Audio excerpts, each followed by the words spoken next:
देना चाहता था कि वो क्या करके आया है।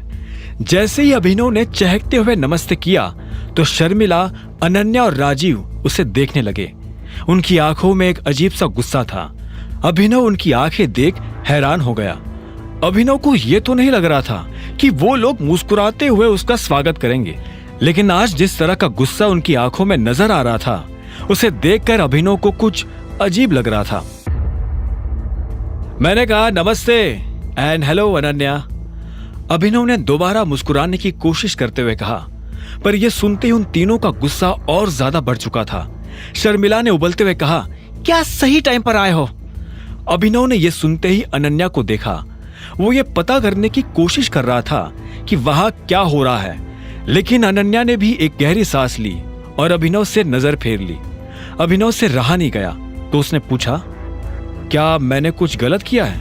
राजीव ने उसे एक पल को देखा और फिर टेबल पर रखा अपना फोन उठाया, उसमें कुछ खोला और आखिर में स्क्रीन अभिनव की तरफ घुमा दी।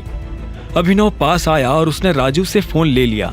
फिर उसने स्क्रीन पर जो देखा उसे देख उसकी आंखें फटी की फटी रह गई। स्क्रीन पर एक वीडियो चल रहा था जिसमें अभिनव उस लड़के को होटल के अंदर बुरी तरह से पीट रहा था। अभिनव को यह देखते ही अंदर से बुरा लगा। अब उसे समझ आ गया था कि वो सभी अभिनव से खार खाकर क्यों बैठे थे। उसने कहा, जो कुछ भी हुआ उसके बारे में मैं समझा सकता हूँ। इतने में शर्मिला ने उसकी बात बीच में काटते हुए कहा, क्या समझाओगे? कि तुम अपने खाने का बिल भी नहीं चुका पाए और इस चीज से बचने के लिए तुमने इस बेचारे के साथ मारपीट की? शर्मिला ने कहा।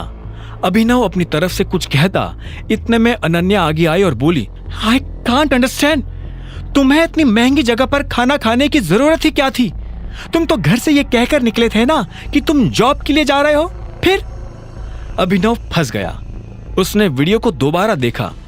पूरे वीडियो में उसे चाहत कहीं भी नजर नहीं आ रही थी। ये देख अभिनव की जान में जान आ गई। अगर उन लोगों को पता चलता कि अभिनव चाहत के साथ था तो उसके लिए जवाब देना और भी भारी हो जाता। वो ऐसा कुछ नहीं करना चाहता था जिससे अनन्या और ज्यादा नाराज हो। हमने तुम्हें इसलिए तो अपने घर में जगह नहीं दी थी कि बाहर जाकर तुम हमारे परिवार की सरे बाजार इज्जत उछालो। जब बाकी दोनों महिलाओं ने अपनी बात कह दी तो राजीव से भी नहीं रहा गया और उसने भी अभिनव को सुनाना शुरू कर दिया। उसने आगे कहा, अनन्या का पति, इस घर का दामाद, पब्लिक में इतने बड़े होटल के अंदर ऐसी गिरी हुई हरकत कैसे कर सकता है? आप सभी ऐसा इसलिए कह रहे हैं क्योंकि आपको सच पता नहीं है। आपने इस लड़के को मार खाते हुए तो देख लिया, लेकिन आप लोगों के मन में यह सवाल नहीं आया कि मैंने इसे मारा क्यों। यह आदमी मुझसे उल्टी सीधी बातें कर रहा था, मुझे अनाप शनाप बोले जा रहा था और मुझे ही नहीं, मेरे साथ। अचानक से अभिनव ये कहते कहते रुक गया। उसकी जुबान पर चाहत का नाम आने वाला था। तुम्हारे साथ कौन? अनन्या ने अभिनव की बात पकड़ते हुए पूछा और जवाब के लिए अभिनव की आंखों में देखने लगी।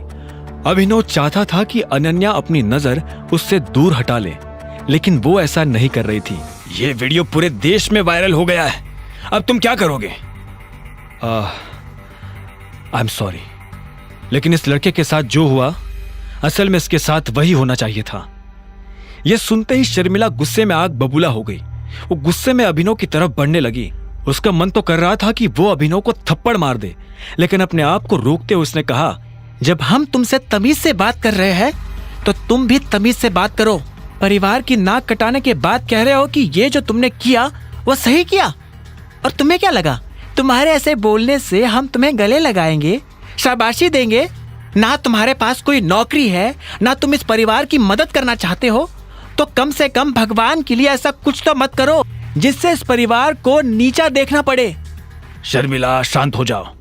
राजीव ने शर्मिला को रोकने की कोशिश की। अनन्या की शादी अगर किसी से होनी चाहिए तो वो है चिराग, सिर्फ चिराग। यह सुनती अनन्या की आंखें फटी की फटी रह गई। उसने शर्मिला को देखा और बोली, मम्मा, मैं चिराग से शादी करने के लिए कब एग्री हुई? तुम्हारे एग्री होने की मुझे जरूरत भी नहीं है। मैं तुम्हारी माँ हूँ और मुझे पता है what is best for you. इसके साथ रहोगी तो जिंदगी भर तकलीफ ही तकलीफ देखोगी, और फिर तुम्हें अपनी कंपनी के लिए भी मदद चाहिए ना। चिराग के अलावा तुम्हारी कंपनी को फिर से खड़ा करने में कोई तुम्हारी मदद नहीं कर सकता है। इस पर अनन्या ने कहा, मम्मा ऐसा नहीं है, मैं खुद अकरम सर से बात करूंगी, वो मेरी हेल्प कर सकते हैं। मैं चिराग से शादी नहीं करना चाहती हूं। तो क्या तुम जिंदगी भर इस आदमी के साथ रहोगी? हाँ बताओ, शर्मिला ने पूछा। नहीं, मैं इन दोनों में से किसी के साथ नहीं रहना चाहती हूं, अनन्या ने अकड़ के साथ जवाब